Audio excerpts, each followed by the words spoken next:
कि जिस मुफ्ती ने, जिसका नाम जमील अहमद सदीकी है, उसने हजूर कंजुल उलमा मुफक्कर इस्लाम पर जो फतवा दिया है, 16 जून को जब ये मामला पेश आया तो अहले तशी की तरफ से मंडी बहाउद्दीन के सारे थानों में दरखास्तें दे दी गईं और हमें लग रहा था कि हो सकता है हुकूमती दबाव पर, और कुछ सुन्नी भी उनके साथ मिल गए हैं कि कायदे मोहतरम पर FIR काट ना दी जाए। तो मैंने एक पोस्ट अपलोड की जिस पे ये लिखा था कि कारकुनान और जिम्मेदारान जो मंडी बहाउद्दीन के तहरीक लबैक या रसूल अल्लाह के हैं, वो हमारी कॉल का इंतजार करें, किसी भी वक्त हम कॉल दे सकते हैं कि अगर ऐसा कोई बिलाजवाज मामला पेश आता है तो हम अपने कारकुनान को और जिम्मेदारान को, अहले सुन्नत को इकट्ठा करेंगे और उसको डिफेंड करेंगे। तो मुझे उसी दिन फोन आया मुफ्ती जमील अहमद सदीकी का, जिसने ये फतवा दिया है और उसने 10-12 लोगों के दस्तखत करवाए हैं। उसने खुद मुझे फोन किया और ये बात जो मैं कहने वाला हूं, सारी एजेंसियां जहां जहां भी बैठे हुए हैं आप लोग, बिलखसूस ISI, IB, MI, security branch, special branch के जो हजरात यहां तशरीफ फरमा हैं, ये नोट करें और इसका आप बाकायदा 16 जून का डाटा निकलवा सकते हैं उसकी गुफ्तगू का जो उसने मेरे साथ की थी। उसने कहा कि नसरुल्लाह बड़ाई साहब,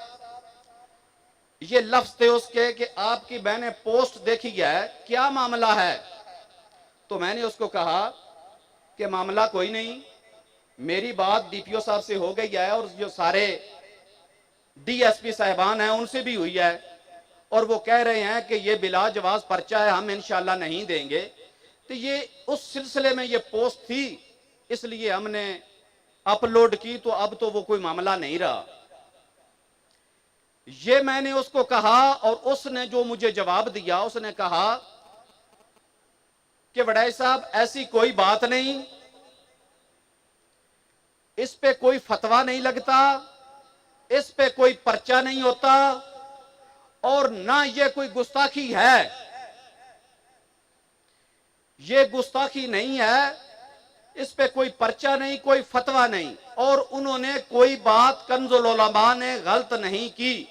उन्होंने अहले सुन्नत का अकीदा बयान किया है। मैंने कहा शुक्रिया मुफ्ती साहब, ठीक है, ये बात ऑन द रिकॉर्ड है 16 जून की। अगर ये एजेंसियां और ये इदारे अगर वो वॉइस रिकॉर्ड निकाल सकते हैं तो निकाल के खुद सुने और ये अहले सुन्नत को भी सुनाए। उसने कहा कि इस पर कोई कदगन नहीं है, अगर आप समझते हो, उसने मुझे कहा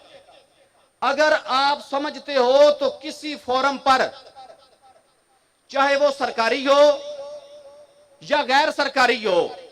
वहां मुफ्तियाने कराम हो या अवामी अहले सुन्नत हो, कोई भी महाज हो, तो मैं मुफ्ती जमील अहमद सदीकी आपके साथ शाना बशाना चल के उसका दिफा करने को तैयार हूं। अगर मैं ये बात गलत कर रहा हूं ना, तो मैं तो ये डिमांड कर रहा हूं कि वो वॉइस रिकॉर्डिंग जो है वो एजेंसियां और इदारे निकाल सकते हैं, वो निकलवाएं, हक को वाजे होना चाहिए। और ये मैं बात पर्सनल रिक्वेस्ट के बेस पर एजेंसियों से कहना चाहता हूं कि अपने हेड ऑफिस में ये मेरी बात पहुंचाएं ताकि हक और बातिल का फर्क महसूस हो और ये फर्क वाजे हो। जो इन लोगों ने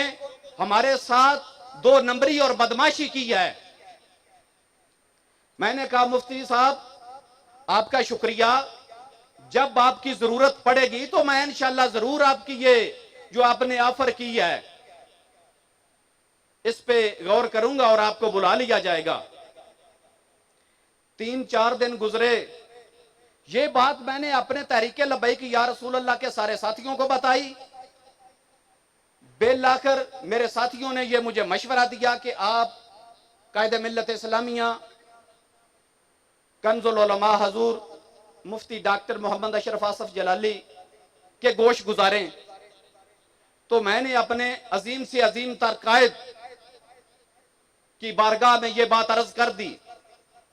तो उन्होंने कहा कि मेरी तरफ से उनका शुक्रिया अदा कर देना।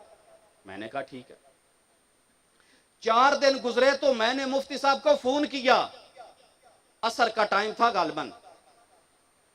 तो मुफ्ती साहब ने मेरा फोन ना उठाया। जब उसने मेरा फोन ना उठाया तो मैंने कहा कि बिजी होंगे, कर लेंगे मुझे कॉल। तो 1 घंटे बाद मैंने अपना मोबाइल खोला तो उस पे उसका क्लिप था कि नहीं जी गलत कर दिया, क्योंकि वो चीज जो कहने पे मजबूर करती है वो पहुंच गई थी। जो 4 दिन गुजरे थे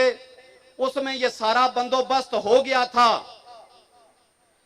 उस पे वो ईरानी और इंडियन पैसा पहुंच गया था इस मुल्क में अफरा तफरी फैलाने के लिए। तो वो उसके सफे अव्वल के सिपाही बन गए कि भले ही मैंने ये बयान दे दिए हैं, नसरुल्लाह वड़ैच को भी दे दिए हैं और लोगों को भी दे दिए हैं, लेकिन मुझे तो ये मेरा पुराना वतीरा है